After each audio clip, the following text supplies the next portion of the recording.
and Belgium's and Luxembourg's relationship. But let me tell you this, this happened sometime, I think a few months ago, in the bid to strengthen bilateral relations and explore economic opportunities for the enhancement of agriculture and food security in the country. Nigeria's Minister of Finance and Coordinating Minister of the Economy, Mr. Wale Edun, met with Belgian Ambassador Pieter Leenknegt. The meeting, which held at his office in Abuja, focused on enhancing economic cooperation, particularly emphasis on agriculture and food security. A lot of discussions around this, where Mr. Edun also talked about President Tinubu's commitment to key macroeconomic reforms.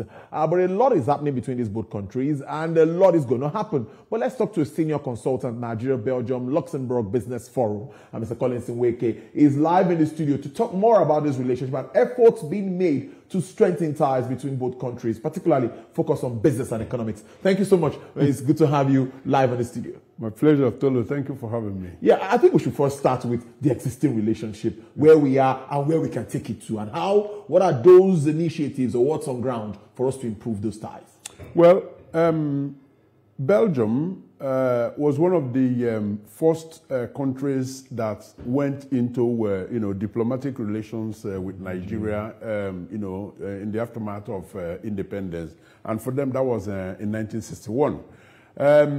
Since then, the relationship between both countries has been gaining strength. Like you mentioned, the ambassador, the current ambassador, Ambassador Pieter Leenknegt, actually, had a meeting with the Minister of Finance, among other government officials, the goal of which is, to find ways and means of strengthening relationship with, between both countries. Now, one point I make haste to actually drop is two points, actually. One, the non-oil export, from Nigeria, as you may have heard from the, Nigerian Export Promotion Council, has risen by over 20% in 2024. Belgium is one of the countries where that is happening. And in specific terms, and that's number 2 point,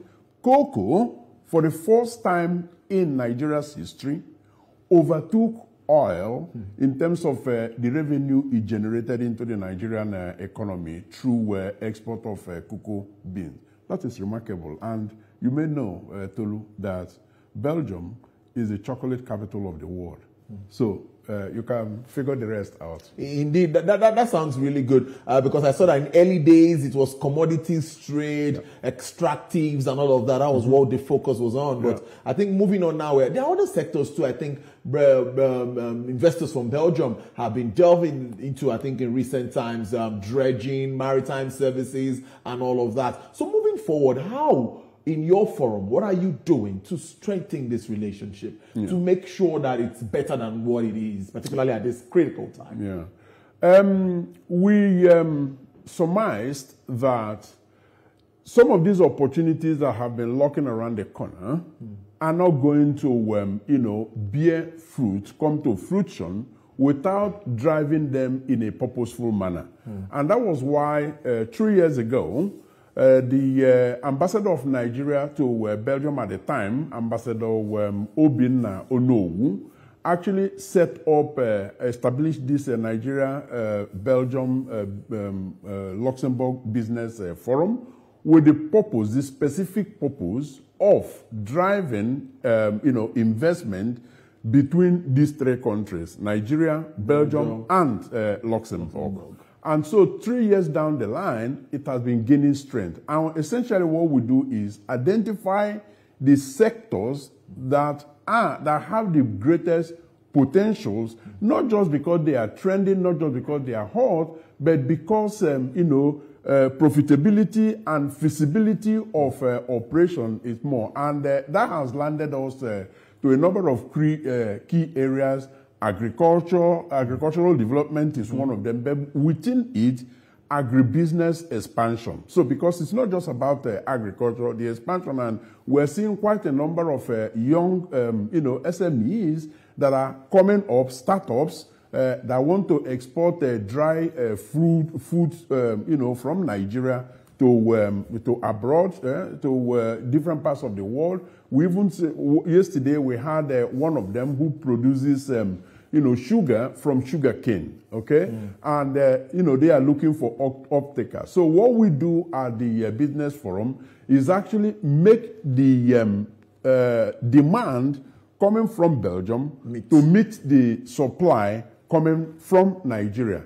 Actually, driving all of that. And so the reason we're here this week is actually to mobilize support for the business forum, which will be taking place this year in October, 22nd to 24th of October in Brussels.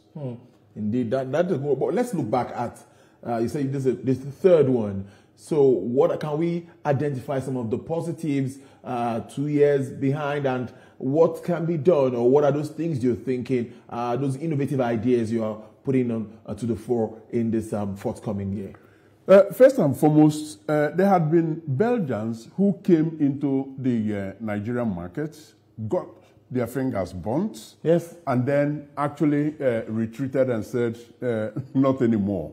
Now, they keep hearing, these beautiful figures coming out of Nigeria in terms of being the destination for business. And so they just kept asking themselves, what did I do wrong?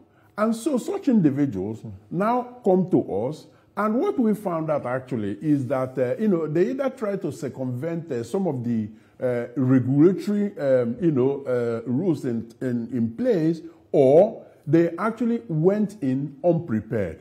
So the, chamber, CBL ACP, that is actually driving the business forum, is then on hand, through the business forum to facilitate them in doing that. That's number one. Number two, we also discovered that technology drives everything. Yeah. Are you talking of, agriculture? Are you talking of maritime, shipping, logistics? Everything is driven by technology. Sure. And Belgium, that is where they have strength, technology, and then R&D. So we are bringing people within all of these sectors and the, related engineering, to come on board and then facilitate, whatever the Nigerian business person sees as the area of interest, investment interest. Many would say, many forums like this, are they just for big businesses? Do you have that space for upcomers, startups, and all of that? It must be said up front, and there is no need to mince words about it.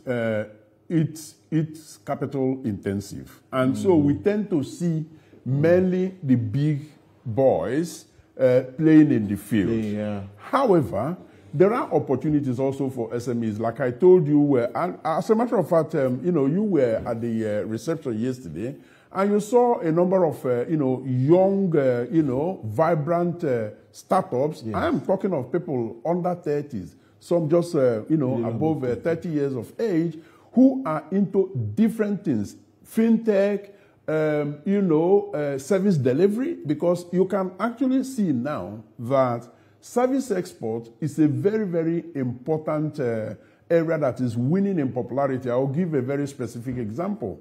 Our tech guys who build websites, who design flyers, who does, those kind of creative work, doing them perhaps from their mother's, spare room, don't have to relocate or invest the big capital to be able to do it.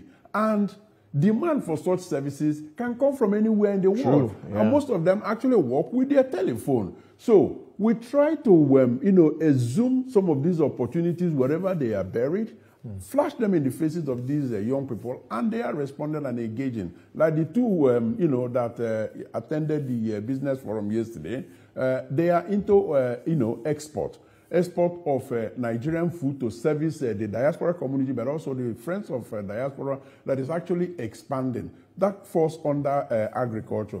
There is this other group, Nigeria EU agricultural entity. Is a project financed by the EU. They too can come in under this arrangement to support some of these younger entrepreneurs. So it is no longer. We are making sure that it is no longer just the big guys playing in the field, that there is space also for young entrepreneurs. In the long run, in your thoughts, how do you think this would also impact trade volume between both countries? And what are your projections for the market? Well, I dare not make projections. I mean, you have to have the crystal ball. The crystal ball. I thought you had the crystal ball. No, I didn't. I don't have it. But the point is this. The outlook is rosy.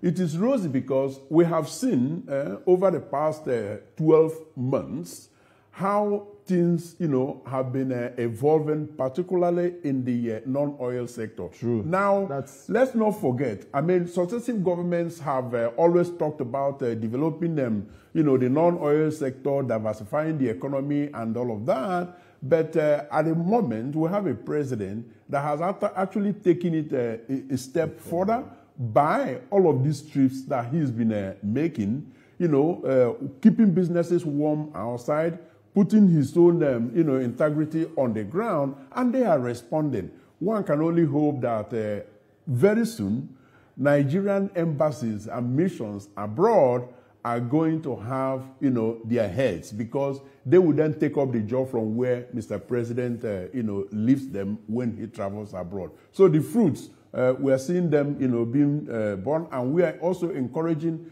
production in Nigeria. For instance, the cocoa that I talked about that has increased in volume, we are also encouraging investors that are interested in Nigeria's cocoa bean, not just to ship away the bean. They can set up production facilities here, have them, if not fully processed, at least half processed, by which they are creating jobs and then, shipping them abroad. Integration. Well, I wish you all the best. I think we'll still have a chat before the event in October, right? You've got to be there. Yeah, I should be there. You should be in the media team, yes. Mr. Collins Nweke is the senior consultant, Nigeria, Belgium, Luxembourg Business Forum. Always interested talking to him. Regular guest on TVC News. Thank you so much. Do enjoy your weekend. Thank you so much for Thank you for having me. All right, then.